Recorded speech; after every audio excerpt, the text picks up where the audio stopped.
मुलायम सिंह यादव का यह कारवां और खास करके समाजवादी पार्टी का कारवां, समाजवादी आंदोलन तो ठीक है, समाजवादी का पार्टी का कारवां उत्तर प्रदेश से बाहर जब निकलता है तो उत्तराखंड पहुंचता है, महाराष्ट्र पहुंचता है और पहुंचता है मध्य प्रदेश। मध्य प्रदेश में एक जमाना था, आज की तारीख में मध्य प्रदेश में बड़ा हंगामा मचा, कांग्रेस कह रही उसका क्या आधार है, क्या नहीं आधार है। तो हमारे सामने उसके जीवंत उदाहरण मौजूद है, जब वहां पर 8 विधायक हमारे जीते थे और वहां पर समाजवादी पार्टी के विधायक दल के नेता हुआ करते थे डॉक्टर सुरीलम। और आज की तारीख में देश की राजनीति में समाजवादी आंदोलन का एक प्रखर नाम है ये डॉक्टर सुरीलम। डॉक्टर सुरीलम भी हमारे साथ जुड़ चुके हैं और आप चूंकि रास्ते में हैं तो आपकी टिप्पणी। आप डॉक्टर सुरीलम, नेताजी की विरासत को आप किस तरीके से देखते हैं डॉक्टर सुरीलम?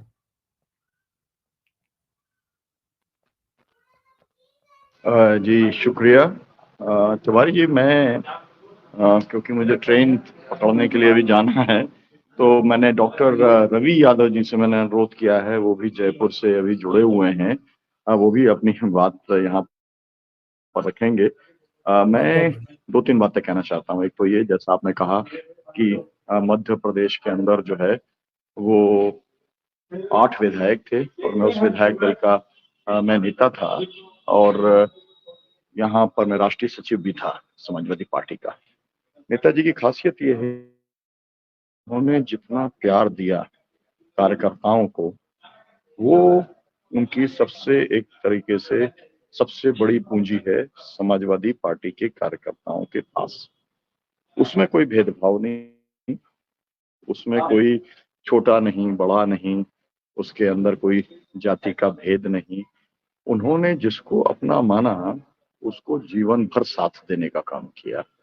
ये मेरा अनुभव जब मैं पार्टी में शामिल हुआ, दिनेश्वर जी ने शामिल कराया था। हमारा एक पार्टी थी राज्य स्तर की, उस पार्टी के अंदर जो है उसको हमने मर्ज किया था समाजवादी पार्टी के अंदर, और उस समय 25 साथियों को मैंने मध्य प्रदेश में चुनाव लड़ाने का काम किया था, और तभी 8 विधायक हमारे बने थे। नेताजी के बारे में खास तौर पर मैं ये कहना चाहूंगा, वो एक बैलेंस करना बहुत बढ़िया ढंग से जानते थे। अमर सिंह जी थे एक तरफ और हम लोग थे एक तरफ। अमर सिंह जी को भी वो इस तरीके का एहसास दिलाते रहते थे कि अगर आपको पार्टी में आप हो तो आपकी बहुत महत्वपूर्ण भूमिका है, लेकिन यहाँ पर चलेगी लोहियावादियों की और समाजवादियों की। और इस बात को बार बार अमर सिंह जी को रिपीट करने का काम करना पड़ता था।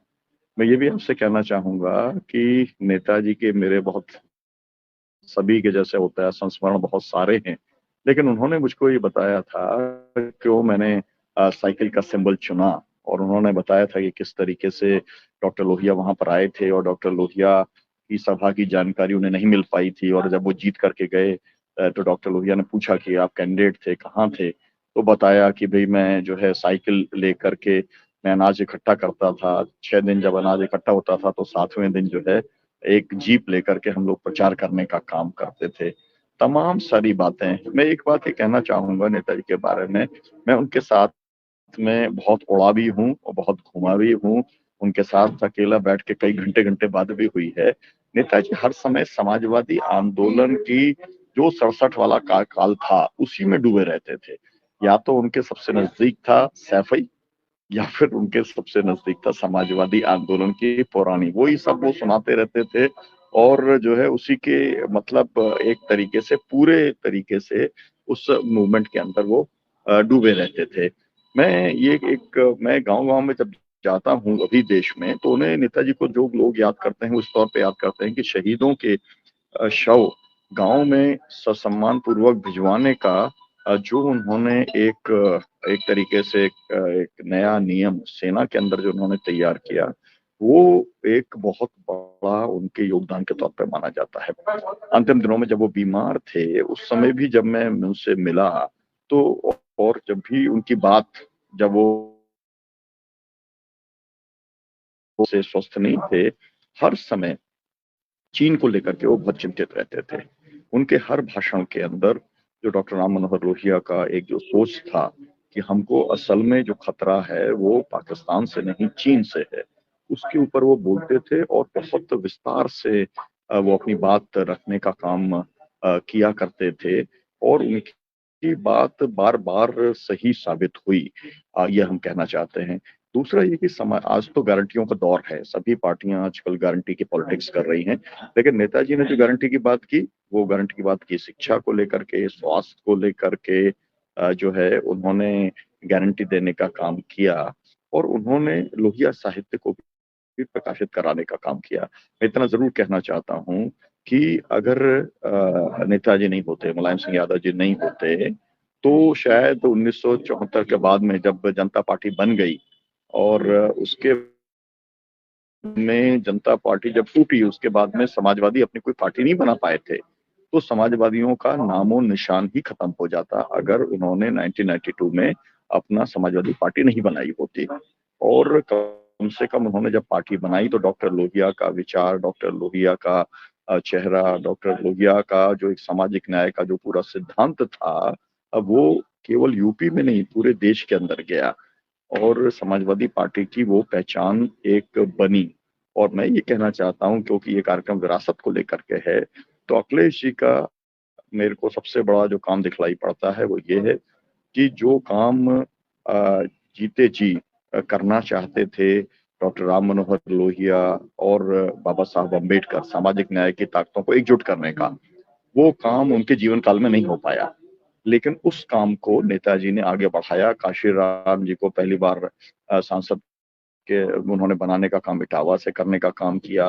फूलन देवी जैसे लोगों को उन्होंने बनवाया। तमाम सारे लोगों को जो दलित, वंचित, शोषित थे, कार्यकर्ता थे, उनको उन्होंने संसद तक पहुँचाने का काम किया और उस काम को अब अखिलेश यादव जो हैं, वो मैंने देखा कि समाजवादी पार्टी का कहीं कोई कार्यक्रम होता हो, कहीं कोई अखिलेश यादव जी का भाषण होता हो, तो उसके अंदर ज़रूर बात होगी बाबा साहब अम्बेडकर की, डॉक्टर राम मनोहर लोहिया जी के साथ-साथ।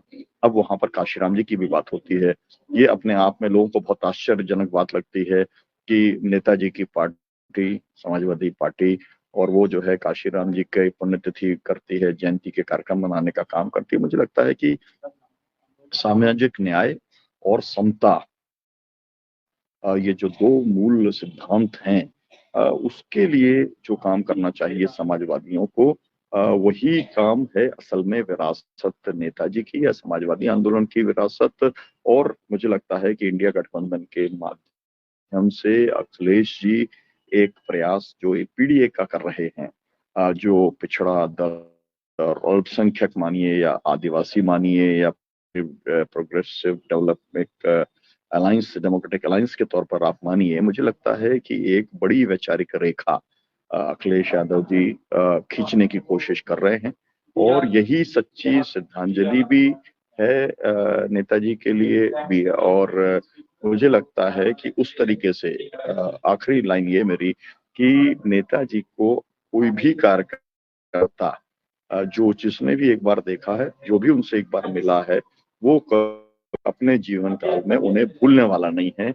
और जो भी लोग सार्वजनिक जीवन में हैं, उन्हें ये नेताजी से सीखना चाहिए कि आप कितने बड़े नेता हो जाओ, लेकिन आप जो है, आप अपने कार्यकर्ताओं के साथ में आपकी वही आत्मीयता होनी चाहिए जो कि नेताजी मुलायम सिंह यादव जी की अपने कार्यकर्ताओं के साथ थी। ये प्रेरणा सभी समाजवादी पार्टी के नेताओं को या जो भी सार्वजनिक क्षेत्र के अंदर लोग हैं, उनको लेनी चाहिए।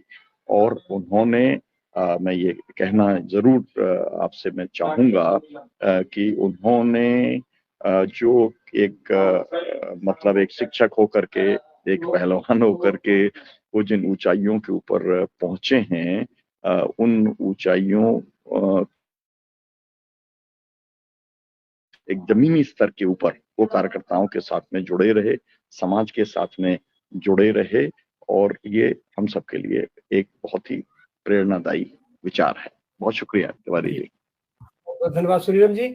आपने जी।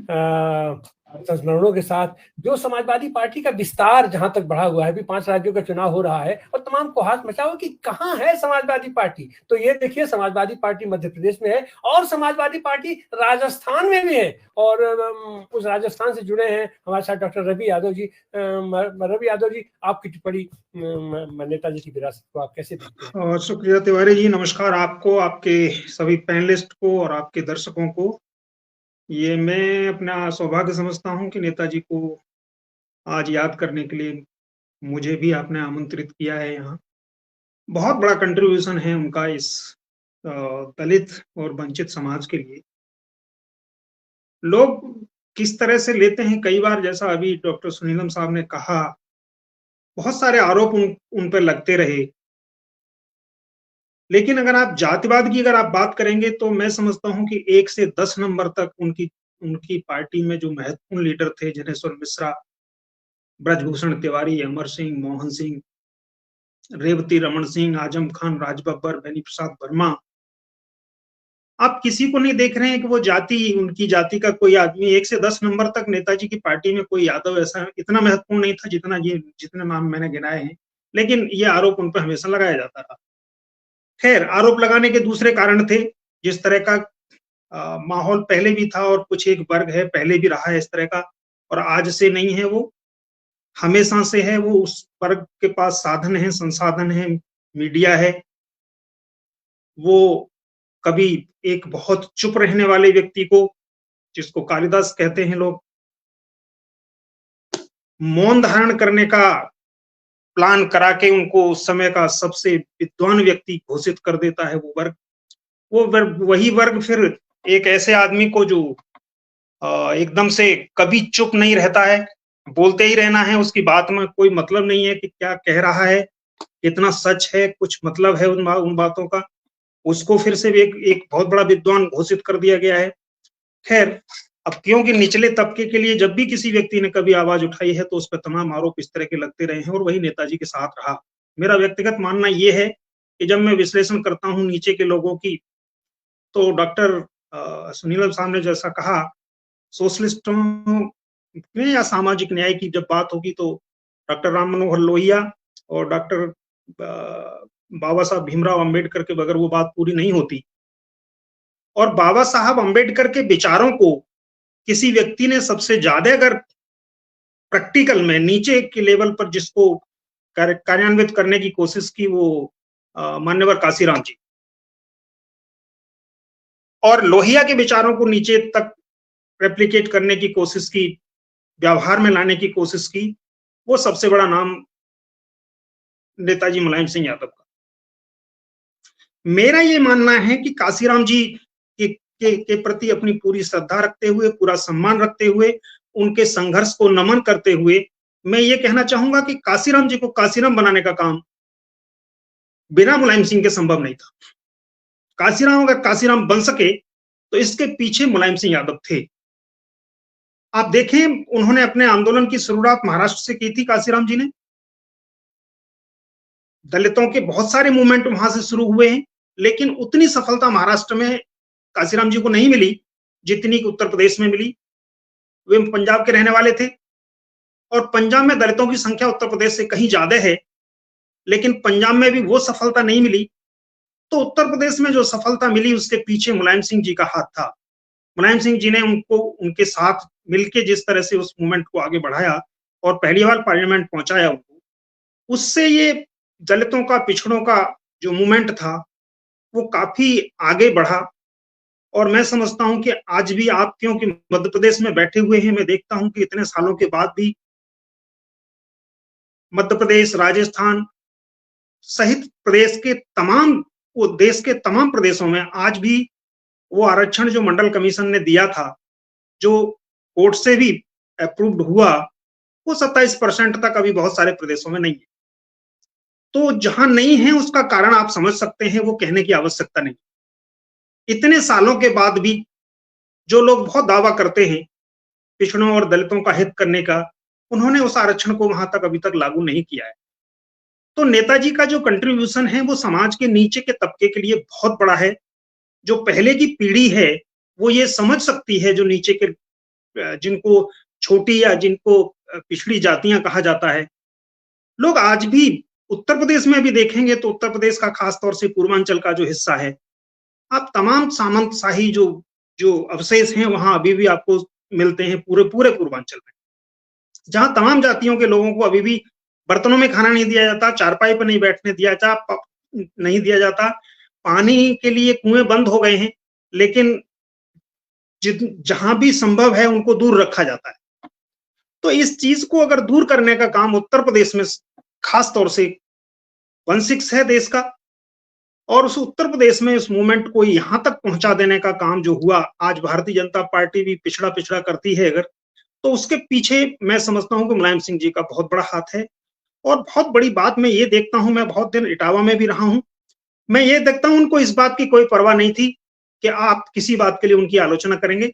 अगर उनको लगता था कि ये सही है, तो चाहे वो मीडिया के लोग हों, चाहे वो किसी दूसरी पार्टी के लोग हों, वो उनको जो ठीक लगता था वो जरूर करते थे। और जो उनके पास एक बार गया, वो चाहे किसी भी जाति का हो, किसी भी धर्म का हो, इवन किसी भी पार्टी का आदमी हो, जो दूसरी पार्टी के भी लोग थे। मैंने अपने पूरे जीवन में 2 बड़े नेताओं को देखा है, अटल बिहारी वाजपेयी जी को भी का निधन हुआ है और नेताजी का निधन हुआ है। भीड़ तो काफी ज्यादा थी अटल जी के उसमें भी, लेकिन जो रेला मैं देख रहा था वहां पर कि किसी भी पार्टी का, किसी भी क्षेत्र का, मतलब अगर तुलना मैं करना नहीं चाहता यहाँ किसी भी व्यक्ति के साथ, लेकिन मैं देखता हूं कि मैंने इतना बड़ा किसी के लिए भीड़ और किसी के लिए जो जो संवेदनाएं मैं देख रहा था लोगों के अंदर, वो नेताजी के बराबर मैंने कभी किसी के लिए देखा नहीं। उनके साथ जो लोग जुड़े हुए थे, वो बहुत ही मन से जुड़े हुए थे। उनके लिए जितने लोगों को रोते देखा हमने, और वो across the caste, across the party, across the religion, तमाम दक्षिण भारत के लोग, तो एक बहुत बड़ी शख्सियत थे वो। और मैं समझता हूं कि जैसा सुनीलन जी कह रहे थे, अखिलेश जी को निश्चित रूप से काफी कोशिश कर रहे हैं वो, कोई शक नहीं है, लेकिन उस कद पे पहुंचने के लिए उनको वक्त लगेगा। और वो अगर लगातार प्रयास करेंगे, तो मैं समझता हूं कि एक बड़ी विरासत नेताजी उनके लिए छोड़ के गए हैं। उस विरासत को अगर आगे बढ़ा सकेंगे, तो इस देश का डेमोक्रेसी का, सोशलिज्म का और निचले तबके का, खास तौर से जो न्याय से अभी भी वंचित है, उसके लिए एक बहुत बड़ा कंट्रीब्यूशन होगा अखिलेश जी का, अगर उन नीतियों को आगे बढ़ा सकेंगे। जी, शुक्रिया।